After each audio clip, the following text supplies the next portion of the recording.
Selamat pagi. Majelis Jemaat GKI Kayu Putih menyampaikan salam sejahtera dan selamat tahun baru 2022.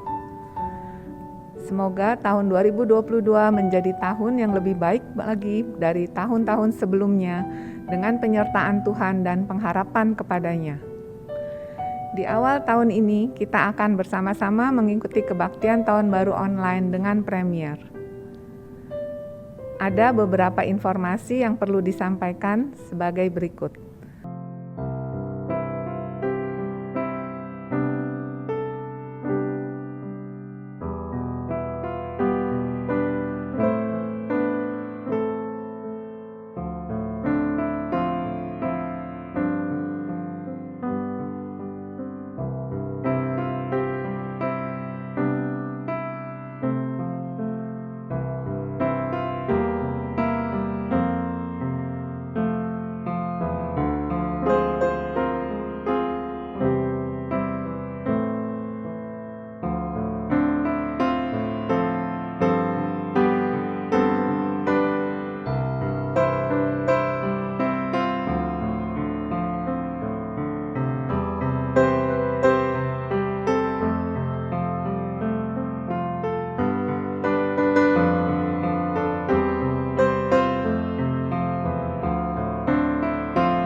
Perjamuan Kudus live streaming partisipatif.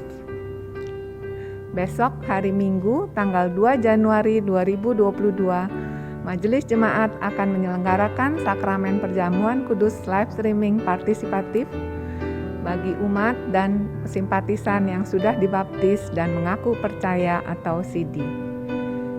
Kami mengundang seluruh umat untuk mengikutinya dalam momen dan waktu bersamaan di rumah masing-masing. Kami mohon umat mempersiapkan roti dan anggur atau media lainnya seperti teh atau air putih. Bagi umat yang memerlukan bantuan pelayanan, dapat menghubungi sekretariat gereja pada jam kerja hari Senin sampai dengan hari Minggu pukul 9 sampai 16. Umat yang terkasih, marilah kita memulai ibadah tahun baru ini dengan menggunakan tata ibadah khusus. Umat dipersilahkan mengambil waktu teduh.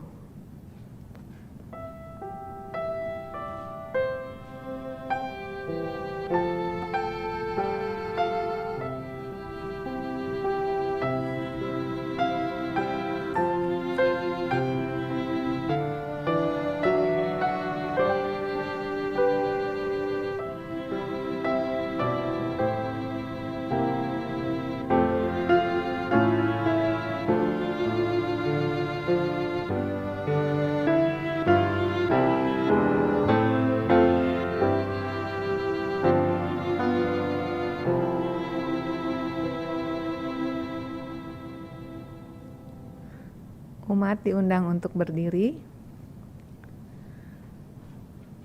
Mentari baru menyingsing di ufuk timur, tanda sebuah kehidupan baru datang. Mari kita menyongsong hari baru di tahun baru dengan penuh harapan.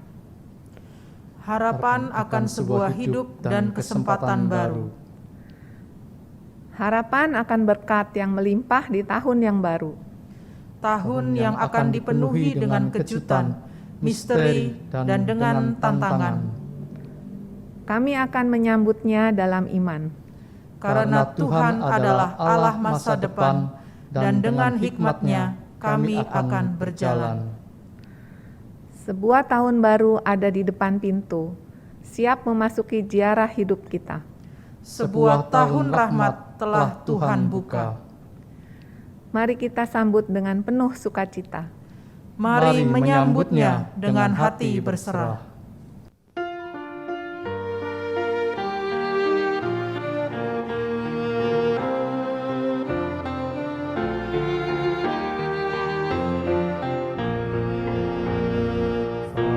menyingsing indah bagaikan angin berdiri sabda Tuhan. Puji Khalik-Mu atas ciptaan, tiap pagi baru punya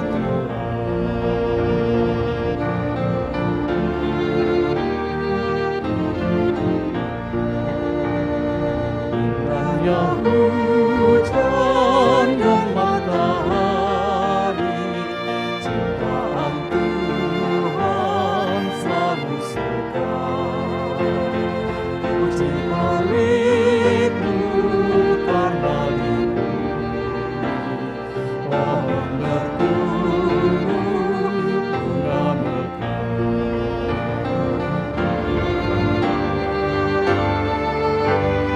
Siang dan malam perang serta hujan, indahnya alam karya Tuhan. Puji Khalik-Mu yang menciptakan hari yang lalu, hari depan.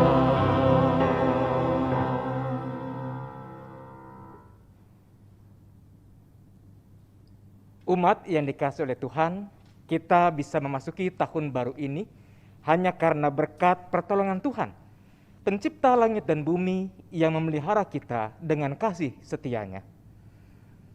Amin,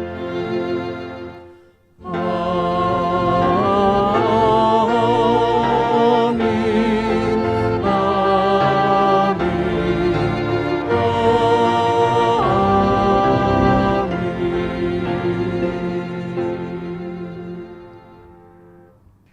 Tuhan beserta saudara.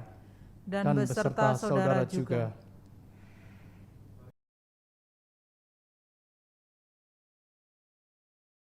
Selamat tahun baru umat yang dikasihi oleh Tuhan Yesus Kristus. Tak berasa tahun 2021 kita telah lalui bersama. Ada suka, ada duka, ada perjumpaan, ada pula perpisahan. Ada nyanyian syukur dan ada juga ratapan. Ada pergumulan yang sudah usai, namun bukan tidak mungkin ada juga masalah yang belum selesai. Namun apapun itu, Tuhan telah merancangkan segala sesuatu untuk kebaikan kita. Dan kita diminta untuk menggunakan setiap waktu yang Tuhan telah sediakan untuk melakukan tugas dan tanggung jawab kita sebagai anak-anak Tuhan untuk berkarya di dalam dunia ini. Seperti ada tertulis dalam surat Efesus pasal yang kelima ayat 15 hingga 17 yang berkata, "Karena itu perhatikanlah dengan seksama bagaimana kamu hidup. Janganlah seperti orang bebal, tetapi seperti orang arif. Dan pergunakanlah waktu yang ada, karena hari-hari ini adalah jahat. Sebab itu janganlah kamu bodoh, tetapi usahakanlah supaya kamu mengerti kehendak Tuhan." Umat yang dikasihi oleh Tuhan, mari kita pergunakan waktu yang Tuhan anugerahkan kepada kita untuk senantiasa berbuat baik dan menghasilkan buah-buah yang diperkenan oleh Tuhan.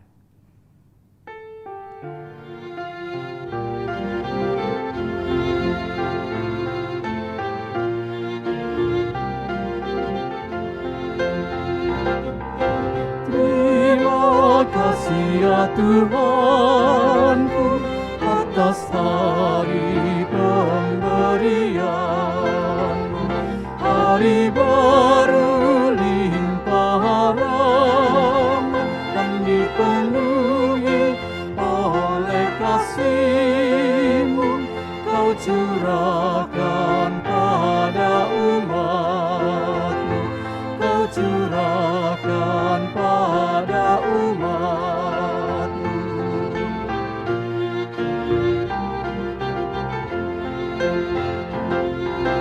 Kan ku pakai waktu itu melakukan tanggung jawabku dan menolong sesamaku menurut firman serta karya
Umat yang dikasihi oleh Tuhan, Tuhan telah menganugerahkan waktu kepada kita. Ia berharap agar manusia dapat mengelola waktu pemberian Tuhan untuk berkarya dan menghasilkan buah. Namun kita menyadari bahwa sebagai manusia, kita sering gagal dalam menggunakan waktu pemberian Tuhan. Kita belum bisa mengatur waktu dengan baik dan mempergunakan waktu yang ada untuk berkarya bagi sesama. Mari dengan rendah hati kita mengakui segala keberadaan diri kita di hadapan Tuhan. Umat dipersilakan untuk mengambil doa pribadi.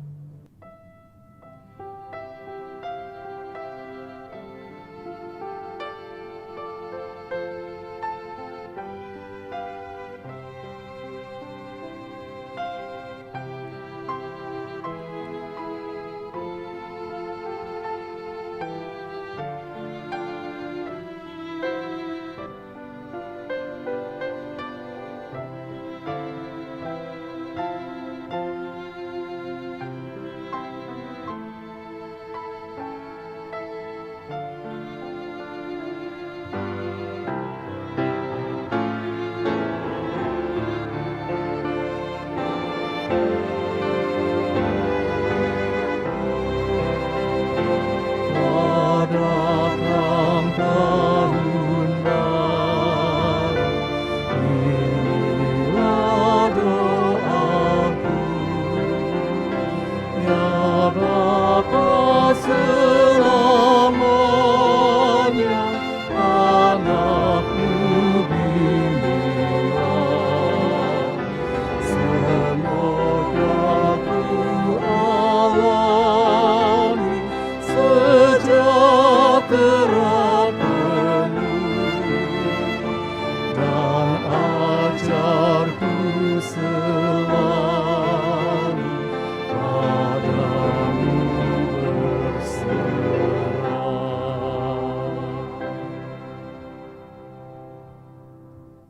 Ya Tuhan Bapa kami, hanya karena berkat dan kemurahan-Mu saja kami bisa melalui tahun 2021 dan memasuki tahun 2022.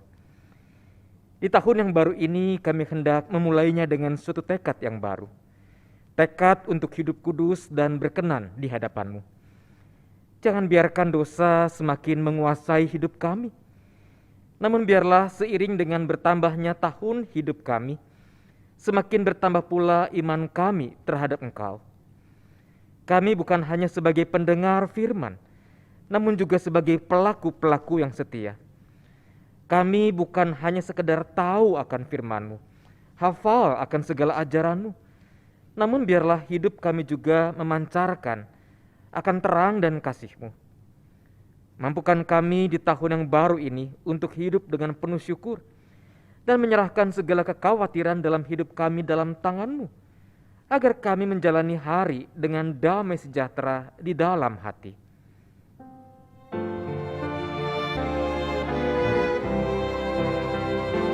Satu tahun ramah kembali datanglah, terpancar sukacita di dalam wajah-Mu, berhasil dalam karya berkat anugerah, menyatakan hadir-Mu di dalam hidupku. Tuhan, di tahun yang baru ini, ajar kami untuk mementingkan Engkau lebih daripada mementingkan diri sendiri. Untuk lebih mencintai sesama manusia, lebih daripada mencintai harta benda. Untuk mengasihani mereka yang tersisih dan rapuh, lebih daripada mengasihani diri sendiri. Untuk lebih suka memberi daripada menerima, lebih suka melayani daripada dilayani, lebih suka menjadi saksi daripada berdiam diri. Pada akhirnya ya Tuhan, Jadikan hidup kami seperti lilin yang terus menyala dan menerangi sekitar kami. Mampukan kami untuk terus berkarya dalam hidup, hingga nama-Mu makin dipermuliakan melalui diri kami.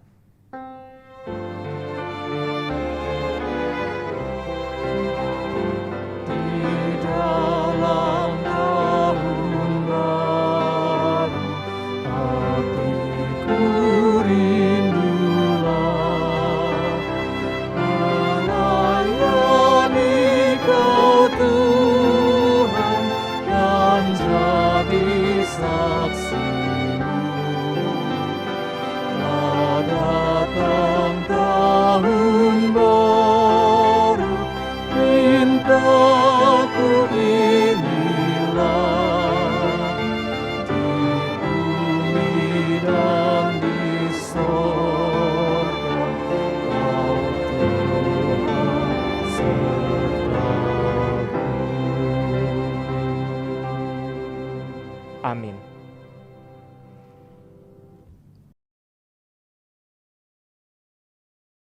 Mari kita menyambut berita anugerah dari Tuhan. Umat yang dikasihi oleh Tuhan, dengarkanlah berita anugerah yang terambil dari surat 2 Petrus pasal yang ketiga, ayat yang ke-8 dan ayat yang ke-9. Akan tetapi saudara-saudaraku yang kekasih, yang satu ini tidak boleh kamu lupakan, yaitu bahwa di hadapan Tuhan, satu hari sama seperti 1000 tahun, dan 1000 tahun sama seperti satu hari. Tuhan tidak lalai menepati janjinya, sekalipun ada orang yang menganggapnya sebagai kelalaian. Tetapi Ia sabar terhadap kamu, karena Ia menghendaki supaya jangan ada yang binasa, melainkan supaya semua orang berbalik dan bertobat. Demikianlah berita anugerah dari Tuhan. Syukur kepada Allah. Umat dipersilakan untuk mengucapkan salam damai.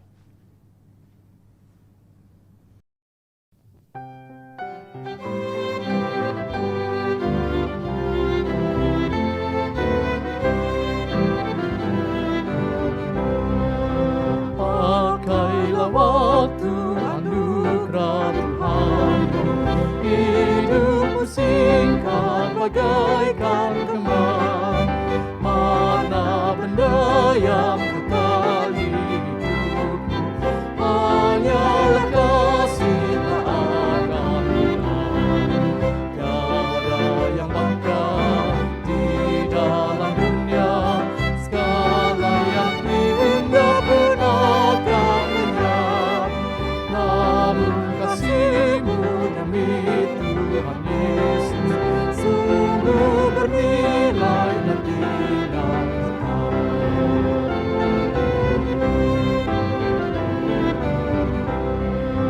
Janganlah sia-siakan waktumu, hibur dan tolonglah yang berkeluh.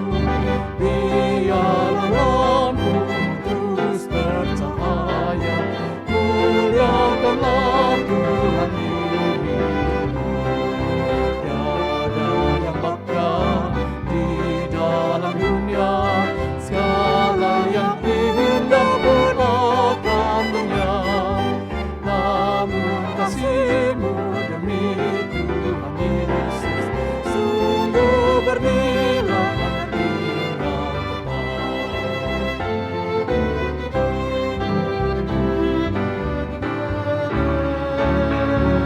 Karya jarimu demi Tuhan Yesus kan dihargai benar oleh-Nya. Kasih yang sudah Kau tabur di dunia, nanti Kau tuai di surga mulia. Tiada yang bakal di dalam dunia, segala yang indah pun akan lenyap.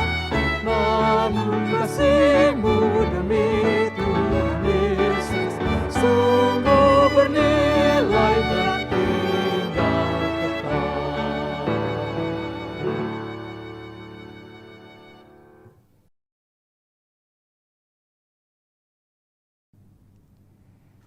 Mari kita memasuki pemberitaan firman Tuhan, kita berdoa terlebih dahulu.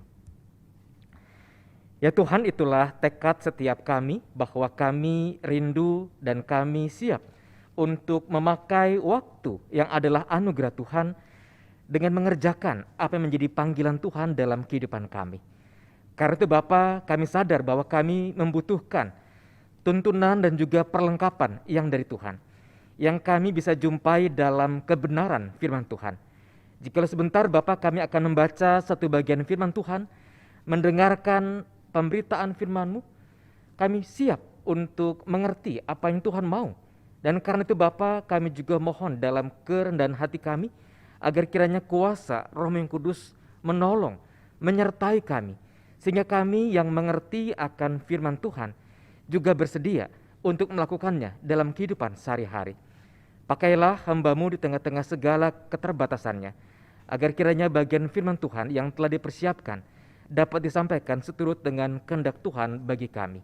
Bersabdalah kepada kami ya Bapa, karena kami sebagai anak-anak-Mu sudah siap untuk mendengarkannya.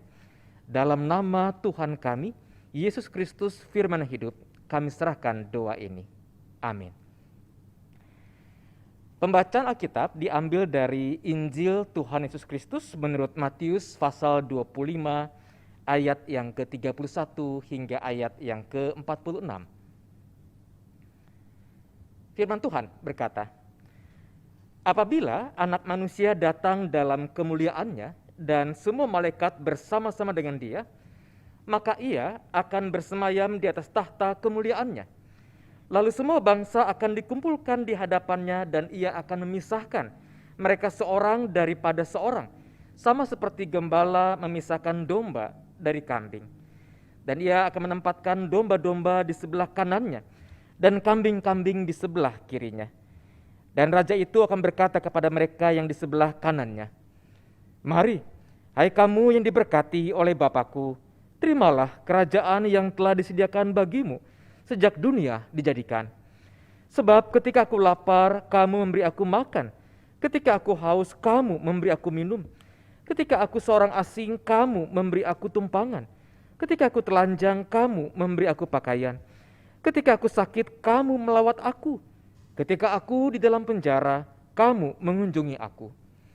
Maka orang-orang benar itu akan menjawab Dia, katanya, Tuhan, bila manakah kami melihat Engkau lapar dan kami memberi Engkau makan? Atau haus dan kami memberi Engkau minum? Bila manakah kami melihat Engkau sebagai orang asing dan kami memberi Engkau tumpangan? Atau telanjang dan kami memberi Engkau pakaian? Bila manakah kami melihat Engkau sakit atau dalam penjara dan kami mengunjungi Engkau? Dan Raja itu akan menjawab mereka, Aku berkata kepadamu, sesungguhnya segala sesuatu yang kamu lakukan untuk salah seorang dari saudaraku yang paling hina ini, kamu telah melakukannya untuk aku. Dan Ia akan berkata juga kepada mereka yang di sebelah kirinya, enyahlah dari hadapanku, hai kamu orang-orang terkutuk. Enyahlah ke dalam api yang kekal, yang telah sedia untuk iblis dan malaikat-malaikatnya. Sebab ketika aku lapar, kamu tidak memberi aku makan. Ketika aku haus, kamu tidak memberi aku minum. Ketika aku orang asing, kamu tidak memberi aku tumpangan. Ketika aku telanjang, kamu tidak memberi aku pakaian. Ketika aku sakit dan dalam penjara, kamu tidak melawat aku. Lalu mereka pun akan menjawab Dia, katanya, Tuhan, bila manakah kami melihat Engkau lapar atau haus atau sebagai orang asing, atau telanjang atau sakit atau dalam penjara dan kami tidak melayani Engkau? Maka Ia akan menjawab mereka, Aku berkata kepadamu, sesungguhnya segala sesuatu yang tidak kamu lakukan untuk salah seorang dari yang paling hina ini, kamu tidak melakukannya juga untuk aku. Dan mereka ini akan masuk ke tempat siksaan yang kekal, tetapi orang benar ke dalam hidup yang kekal. Demikianlah pembacaan firman Tuhan. Berbahagialah mereka yang mendengarkan firman Allah dan yang memeliharanya. Haleluya.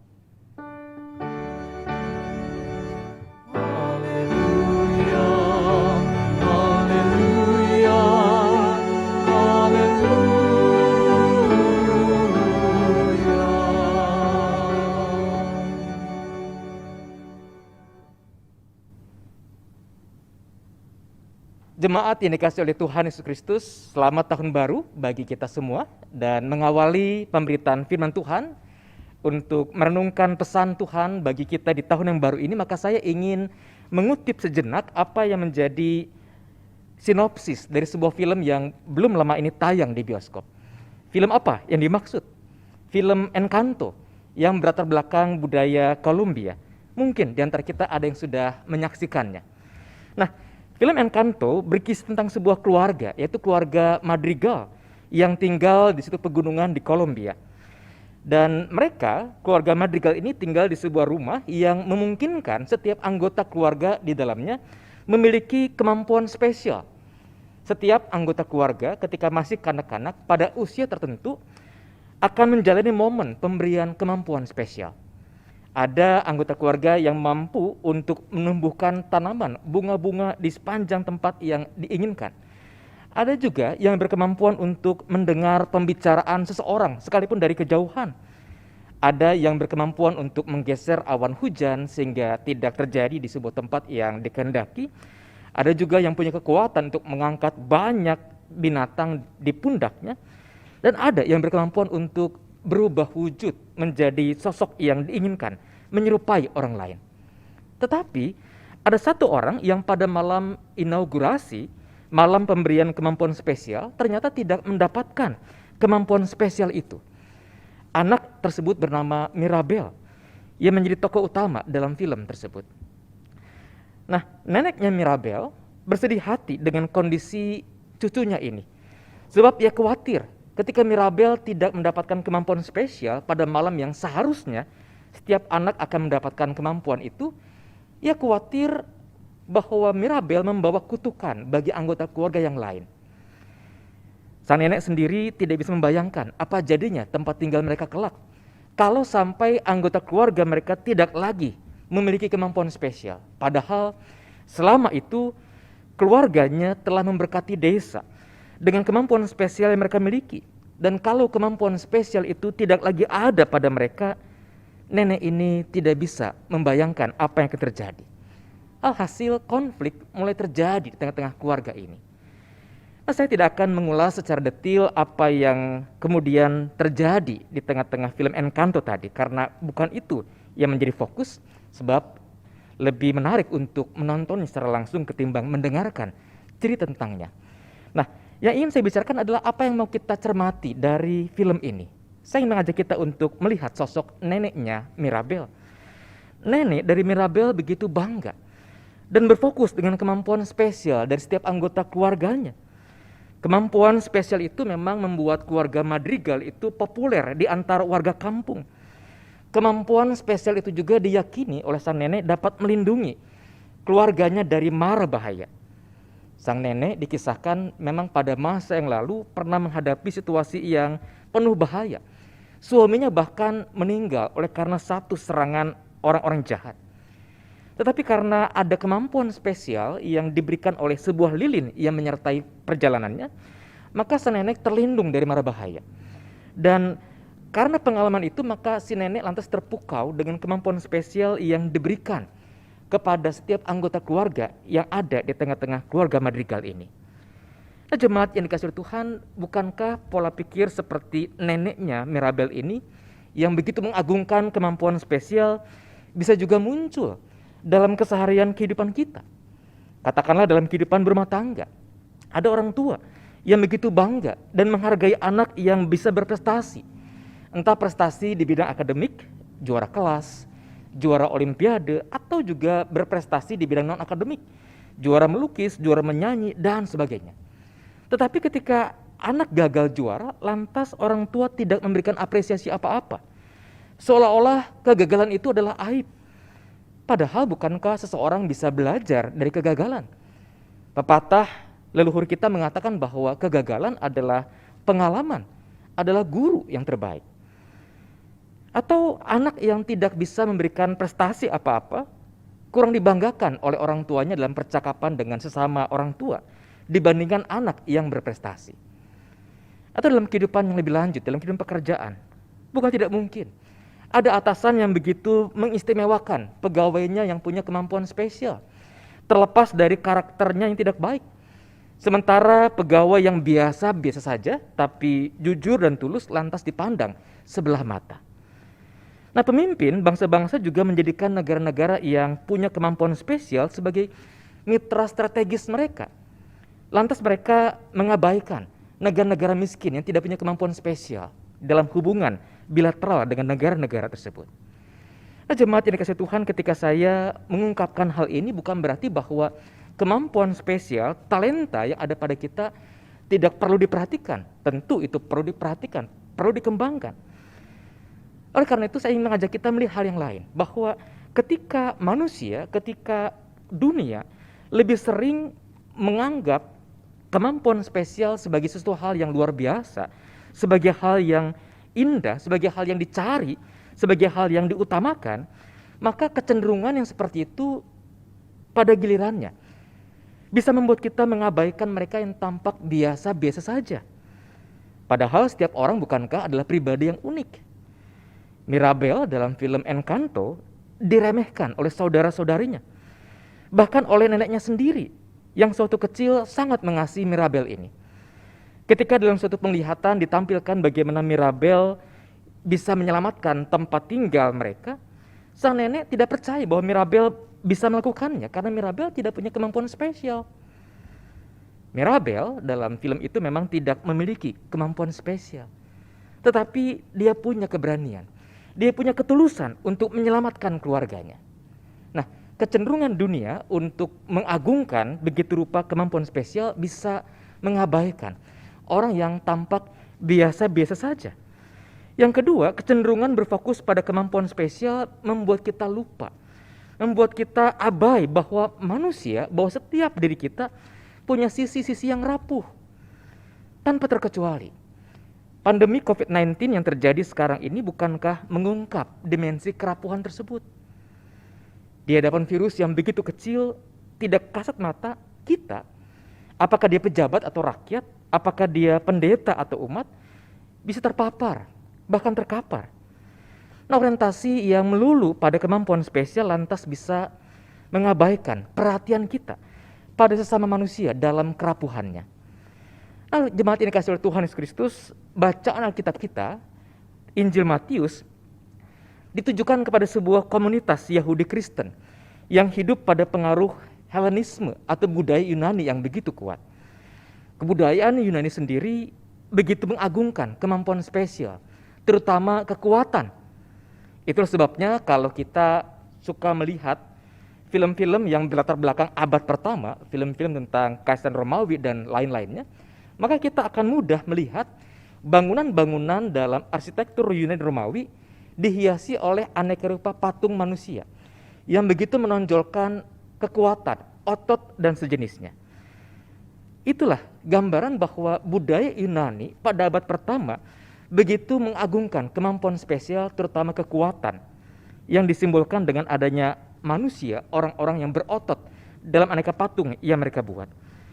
Alhasil, orang-orang yang tidak memenuhi standar ideal tersebut lantas dipandang sebelah mata, dipandang remeh. Oleh karena itu menjadi menarik ketika dalam perumpamaan Tuhan Yesus tadi tentang penghakiman terakhir, Yesus menggambarkan tentang apa yang dikerjakan oleh sang raja terhadap manusia, terhadap orang dari berbagai bangsa. Raja dikisahkan mengumpulkan orang dan memisahkan mereka di sebelah kanan dan di kiri.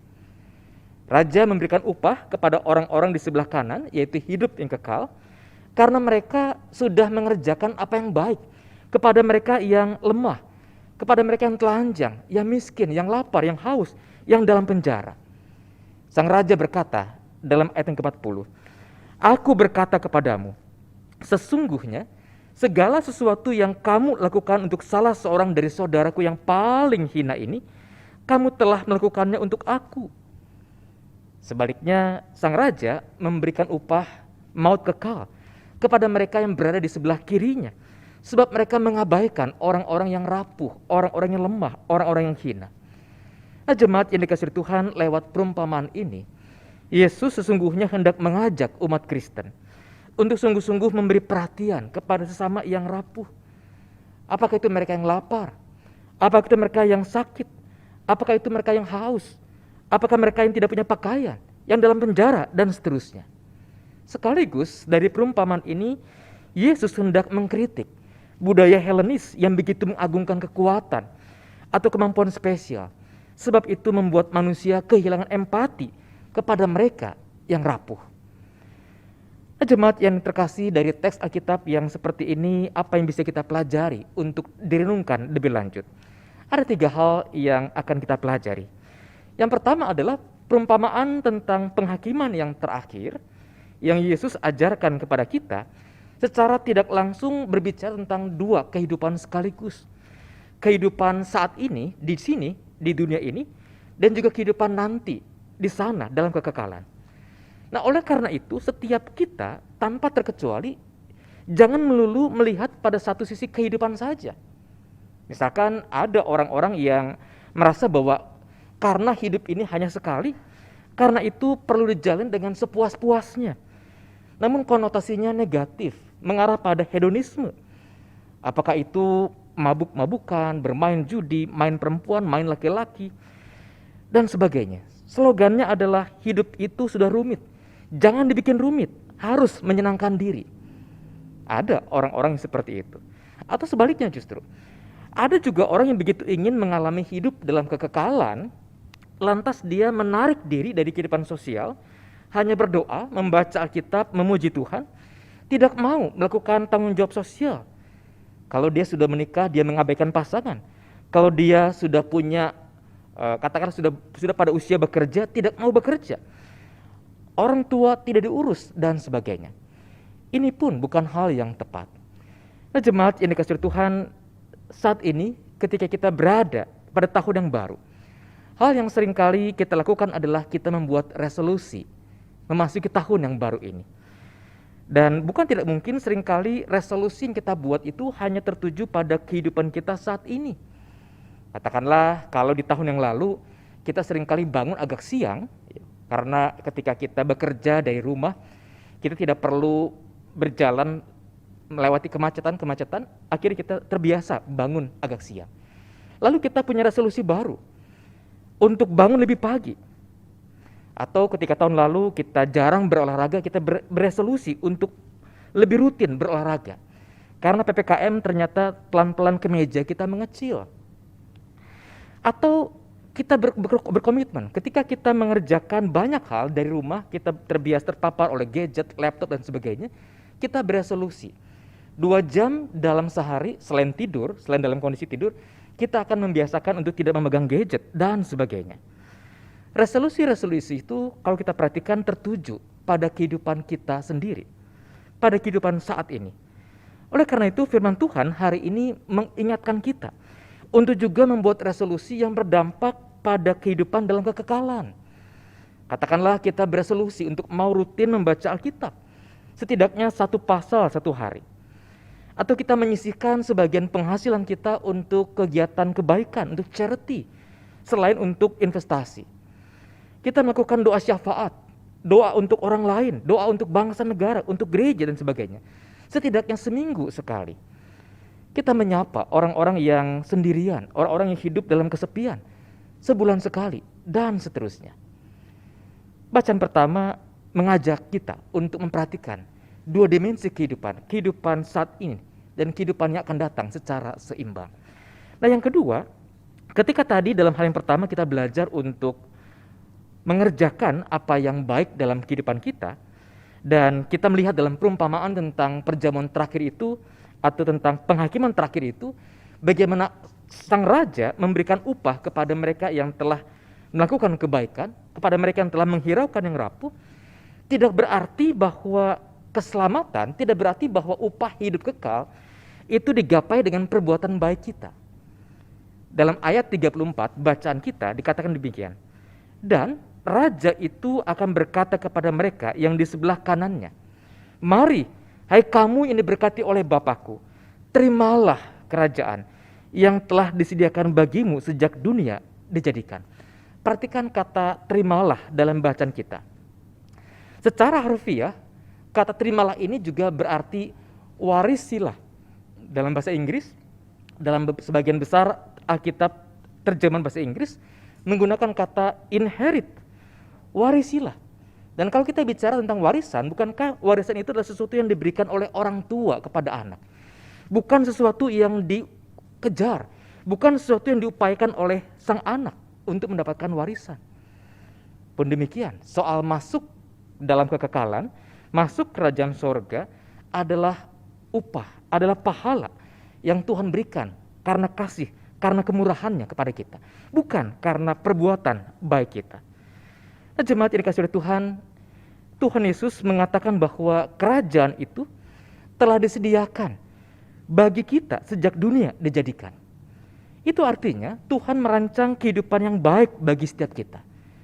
Oleh karena itu, jalanilah kehidupan yang telah ditebus oleh Kristus itu dengan kesediaan kita, menghiraukan mereka yang rapuh. Kalau kita adalah orang tua, luangkanlah waktu untuk anak-anak kita. Kehidupan di masa pandemi memberikan banyak waktu untuk kita bisa berada bersama dengan anak-anak. Kalau kita adalah anak-anak, sisihkanlah waktu untuk berinteraksi dengan orang tua kita.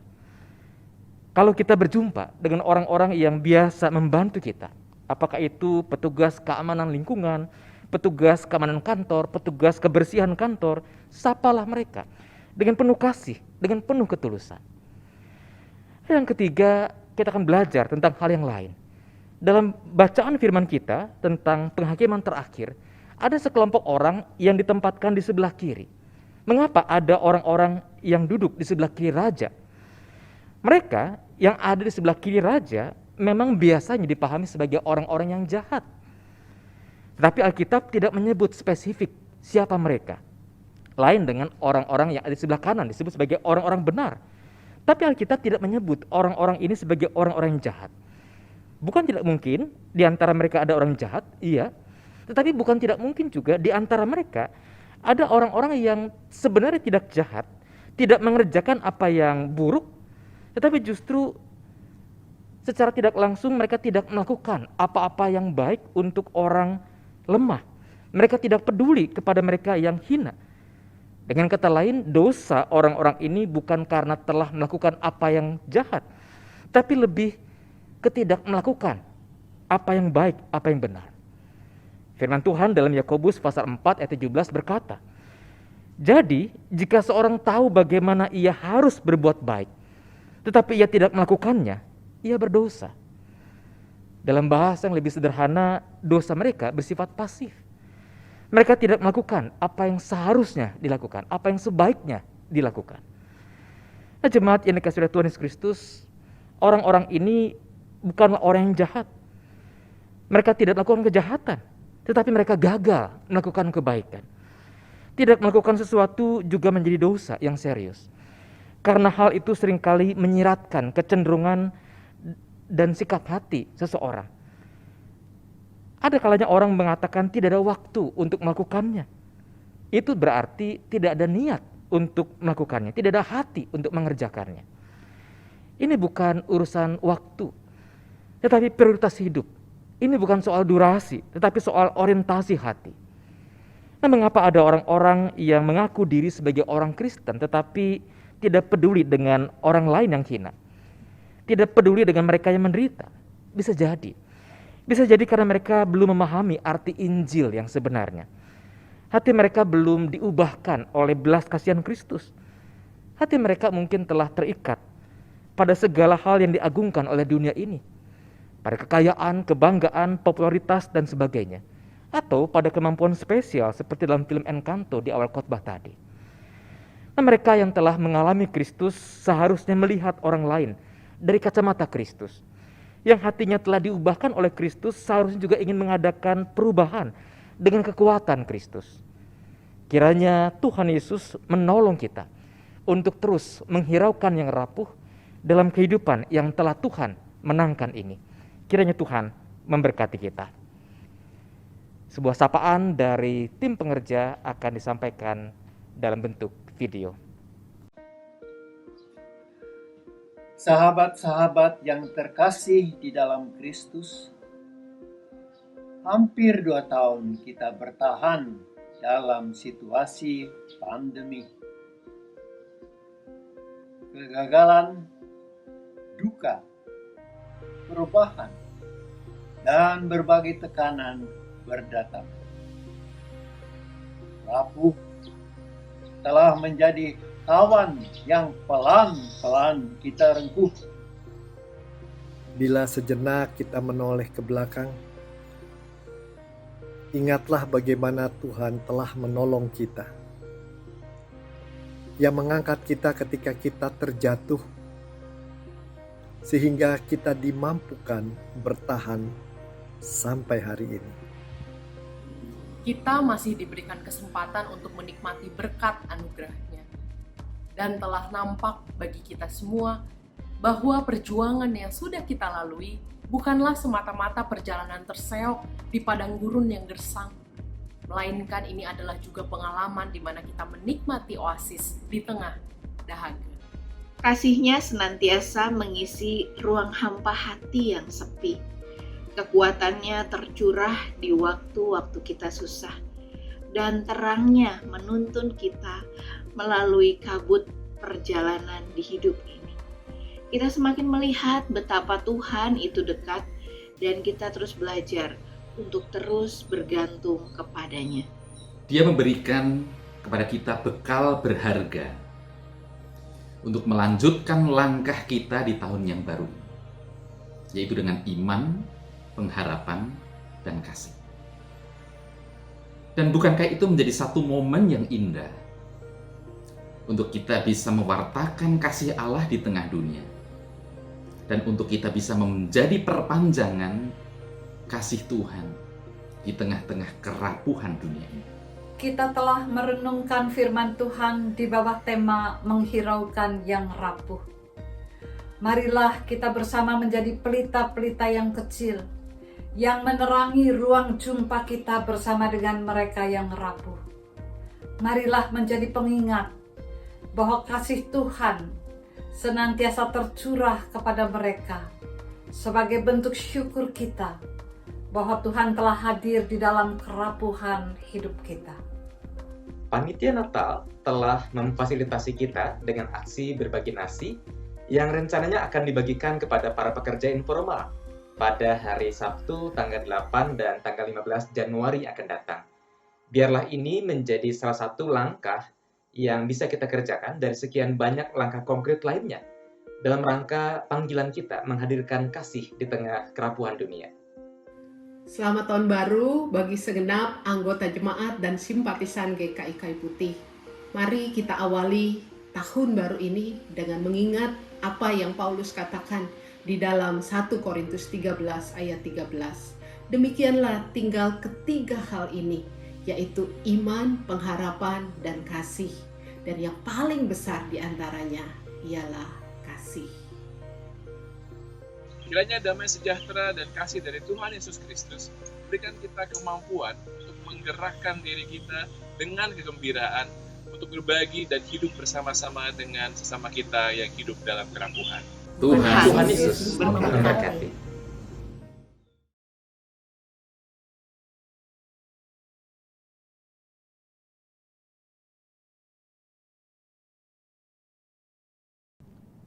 Umat berdiri. Marilah kita bersama dengan umat Allah di masa lalu, masa kini, dan masa yang akan datang, mengingat pengakuan pada baptisan kita seturut pengakuan iman rasuli demikian.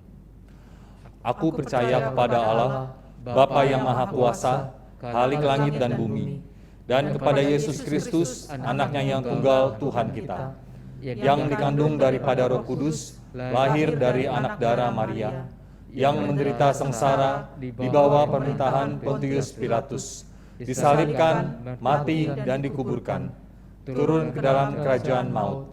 Pada hari yang ketiga, bangkit pula dari antara orang mati, naik ke sorga, duduk di sebelah kanan Allah, Bapa yang Maha Kuasa. Dan dari sana Ia akan datang untuk menghakimi orang yang hidup dan yang mati. Aku percaya kepada Roh Kudus, gereja yang kudus dan am, persekutuan orang kudus, pengampunan dosa, kebangkitan orang mati, dan hidup yang kekal. Amin. Umat dipersilakan duduk.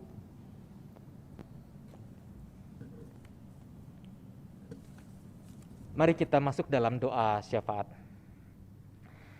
Ya Tuhan, di awal tahun yang baru ini kami sungguh bersyukur untuk setiap penyertaan-Mu dalam kehidupan kami.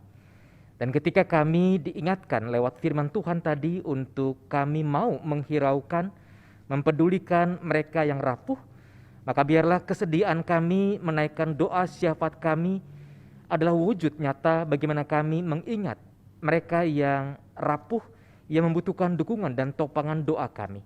Ya Bapa, kami berdoa untuk warga jemaat Tuhan yang saat ini sedang mengalami kelemahan tubuh, apakah itu sakit penyakit, ataukah kelemahan tubuh karena usia yang semakin bertambah, agar kiranya mereka di tengah-tengah setiap keadaan mereka tetap dapat merasakan bagaimana Tuhan menjamah, menjaga, memberkati, menyertai setiap pengobatan, perawatan, masa-masa istirahat yang sedang dijalani.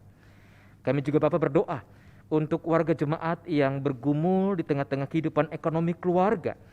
Kami sadar bahwa situasi pandemi ini telah mendatangkan berbagai kesulitan dalam bidang ekonomi. Oleh karena itu, jikalau ada yang bergumul terkait dengan pekerjaan ataupun juga berkurangnya penghasilan, kiranya Tuhan tetap memberikan kepada mereka semangat, sukacita, hikmat, pengertian untuk dapat mengupayakan hal-hal baru, untuk dapat menambah penghasilan keluarga. Dan kiranya Tuhan tetap memberikan kepada mereka sukacita, kesehatan yang prima, agar dalam berbagai kondisi yang tidak mudah sekalipun, mereka dapat tetap bersyukur, dapat tetap melihat pekerjaan-pekerjaan Tuhan yang dinyatakan dalam kehidupan mereka. Ya Bapa, kami juga berdoa untuk warga jemaat Tuhan yang saat ini sedang mengalami duka cita karena anggota keluarga yang dikasihi telah meninggalkan mereka terlebih dahulu, agar kiranya Tuhan sebagai sumber segala penghiburan dapat hadir, menyertai, melawat, memberikan pengharapan dan kekuatan kepada keluarga, sehingga setiap keluarga yang tengah berduka boleh melihat terang yang baru telah Tuhan hadirkan, ada pengharapan, ada masa depan di dalam Tuhan. Ya Bapa, kami juga berdoa untuk warga jemaat yang adalah single parent, yang berjuang untuk menghidupi anak atau bahkan anak-anaknya, agar kiranya di tengah-tengah situasi kehidupan yang tidak mudah, mereka tetap diberikan sukacita, damai sejahtera, kekuatan yang daripadamu, sehingga setiap tantangan yang muncul dapat terasa ringan ketika Tuhan diandalkan, ketika Tuhan hadir, menolong dan juga menyertai mereka. Ya Bapa, kami berdoa untuk jemaat-Mu GKI Kayu Putih. Kami berdoa untuk pelaksanaan sakramen perjamuan kudus pada hari Minggu esok, agar kiranya Tuhan menyertai persiapan dan pelaksanaan kebaktian perjamuan kudus live streaming partisipatif, agar kiranya melalui momen perjamuan kudus awal tahun itu, setiap kami diingatkan bahwa Tuhan tetap bersedia memberikan penyertaan-Mu kepada kami. Dan melalui perjamuan kudus itu kami diberikan semangat dan juga kekuatan baru untuk melangkah di sepanjang tahun yang Tuhan telah sediakan bagi kami. Ya Bapa, kami juga berdoa untuk kerinduan gereja-Mu melaksanakan kembali kebaktian di gedung gereja, agar kiranya Tuhan menolong setiap persiapan yang diupayakan oleh majelis jemaat bersama-sama dengan pengurus-pengurus komunitas wilayah, agar kiranya dalam anugerah dan juga tuntunan-Mu, kebaktian kembali di gedung gereja dapat bisa kami mulai kembali di bulan ini. Ya Bapa, kami juga berdoa untuk pemerintah bangsa dan negara kami. Kami berdoa untuk program vaksinasi nasional. Kami bersyukur untuk vaksinasi anak usia 6 hingga 11 tahun yang sudah dimulai, agar kiranya Tuhan yang terus menolong pelaksanaan vaksinasi ini, agar semakin banyak orang yang dapat dijangkau oleh vaksinasi, sehingga kerinduan kami agar dapat terbentuk herd immunity dapat tercapai dalam anugerah dan juga pertolongan Tuhan. Berkati para tenaga medis yang tanpa lelah berjuang untuk memulihkan kesehatan masyarakat, agar kiranya mereka diberikan sukacita, damai sejahtera, kekuatan yang daripada Tuhan. Berkati pemerintah kami dalam mengupayakan berbagai upaya dan kebijakan yang strategis untuk menangani pandemi COVID-19 baik di bidang kesehatan maupun di bidang ekonomi, agar kedua hal tersebut berjalan sinergis dan pemulihan-pemulihan yang dirindukan, yang kami butuhkan dapat terjadi karena anugerah dan juga campur tangan Tuhan. Ya Bapa, saat ini kami juga mengingat saudara-saudari sebangsa dan setanah air kami yang beberapa waktu terakhir ini menghadapi berbagai bencana alam, apakah itu korban letusan Gunung Semeru, korban gempa bumi di Larantuka, NTT, di Lumajang, di Sulawesi Selatan, di berbagai tempat ya Bapak, agar kiranya upaya-upaya untuk pemulihan pasca bencana dapat dilakukan dengan tepat, dengan cepat, sehingga warga yang terdampak dapat melihat bagaimana tangan Tuhan yang penuh kasih tetap ada, menyapa dan juga memberkati mereka. Dan kami sebagai anak-anak Tuhan, biarlah kami juga boleh ambil bagian untuk menghiraukan mereka yang tengah menghadapi kerapuhan dalam kehidupannya. Ya Bapa, inilah rangkaian doa syafaat kami. Kami percaya Tuhan mendengar, kami yakin Tuhan pun juga akan menjawab doa-doa kami tepat pada waktunya. Karena itu Bapa, doa yang jauh daripada sempurna ini, kami serahkan dalam satu nama Tuhan kami, Yesus Kristus, yang telah mengajarkan doa Bapa kami, yang akan kami nyanyikan bersama-sama.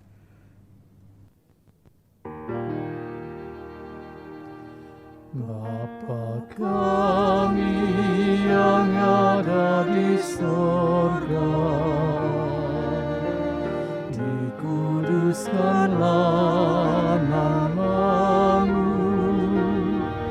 datanglah kerajaan-Mu, jadilah kehendak-Mu di bumi seperti di sorga.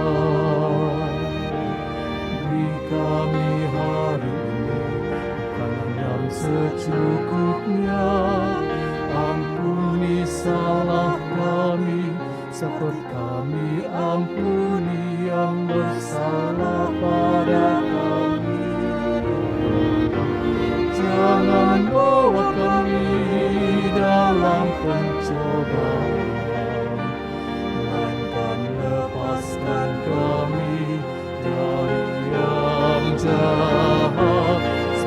Engkau-Lah yang punya kerajaan dan kuasa dan kemuliaan sampai selama-lamanya.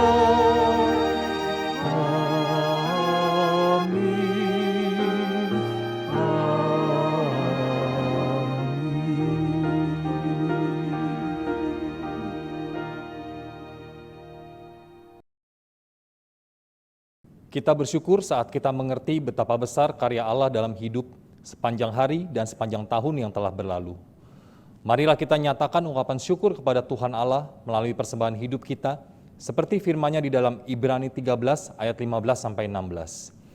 Sebab itu, marilah kita oleh Dia senantiasa mempersembahkan korban syukur kepada Allah, yaitu ucapan bibir yang memuliakan nama-Nya.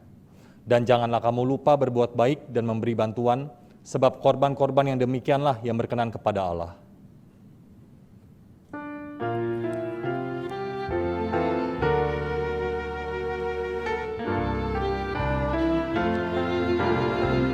Hidup yang jujur hendak ku serah pada Yesusku yang aku sembah. Persekutuan mesra dan kudus ingin ku ikat dengan penebus. Ya Yesus, kau kurbankan darah-Mu bagiku, ku beri masa depanku dan hidup bagi-Mu. Hatiku ku serahkan menjadi tahta-Mu, ku minta kuasailah seluruh hidupku. Bagiku Yesus memberi nyawanya, menanggung dosaku di Golgota, terdorong kasih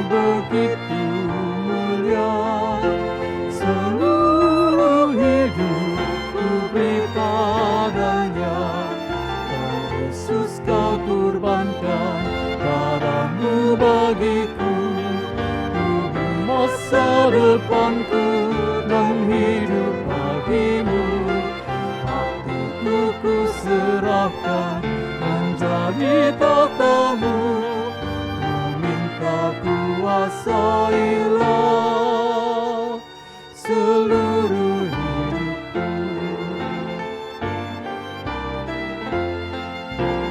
Memuji Yesus dengan hidupku, mau berkenan pada Dia penuh, ikut mencari yang hilang sesat, bawa padanya yang susah penat. Ya Yesus, kau kurbankan darahmu bagiku, ku di masa depanku dan hidup bagimu. Hatiku ku serahkan menjadi tatamu, ku minta kuasailah seluruh hidupku.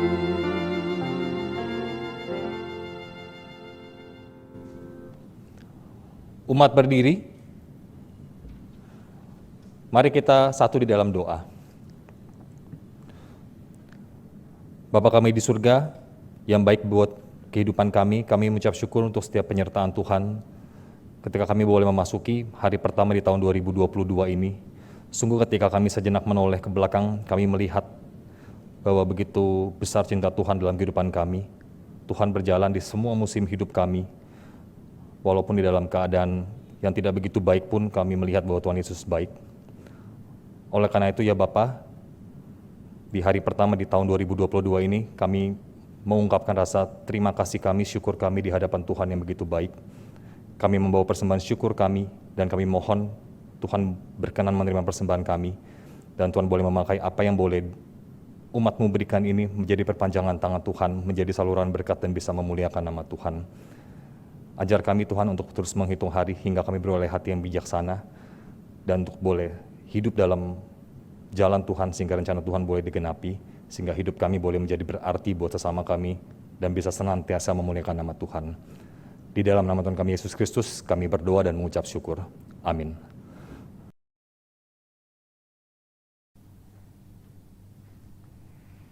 Umat yang dikasih oleh Tuhan, tiba saatnya kita kembali dalam hidup keseharian kita. Teruslah melangkah, pegang teguh janji Tuhan, dan pergunakan waktu yang Tuhan anugerahkan kepada kita, agar semakin hari kita diubah menjadi serupa dengan Yesus Tuhan kita.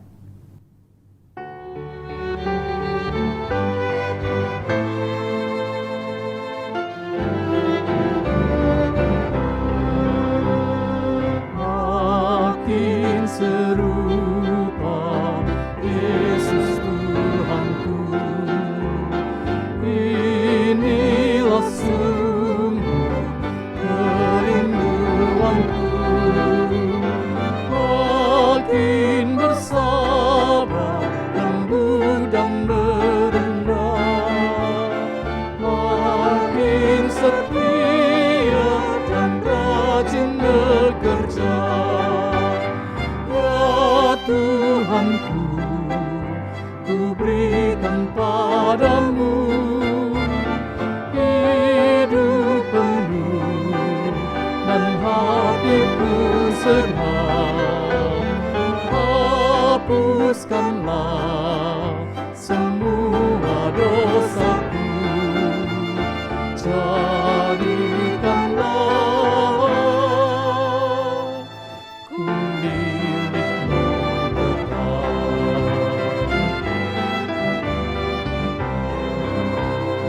Makin serupa Yesus Tuhanku, setiap hari ini doaku. Makin berpihak menjadi muridnya, makin berani menjadi saksinya. Ya Tuhanku, ku berikan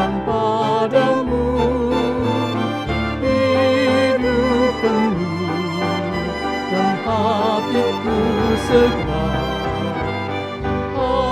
Hapuskanlah semua dosaku, jadikanlah ku milikmu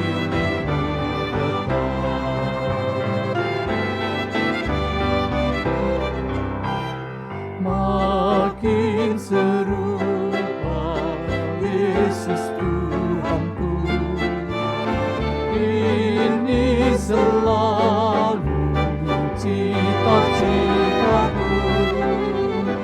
makin bertambah di dalam kasih-Ku, makin bersungguh menyangkal diriku. Ya Tuhanku, ku berikan padamu hidup penuh dan hatiku segenap. Hapuskanlah semua dosaku, jadikanlah ku milikmu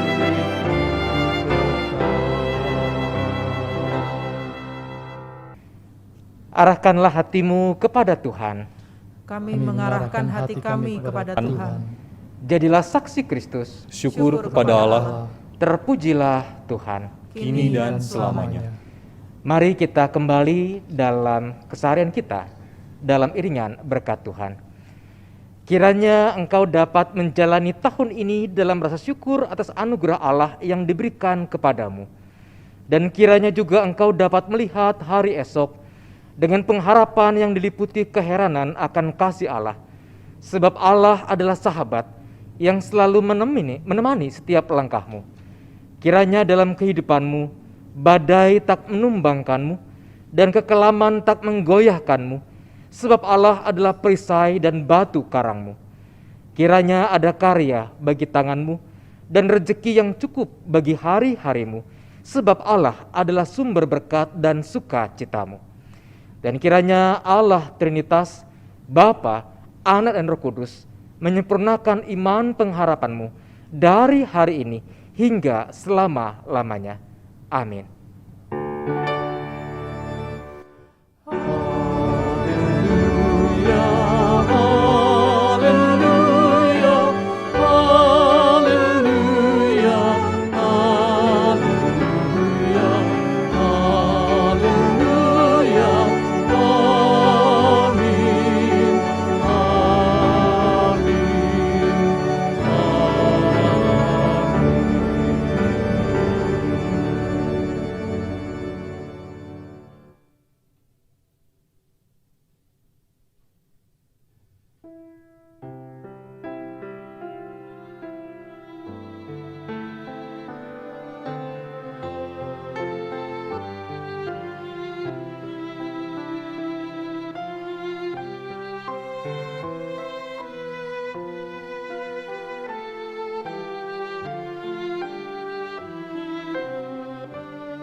Kebaktian tahun baru telah usai.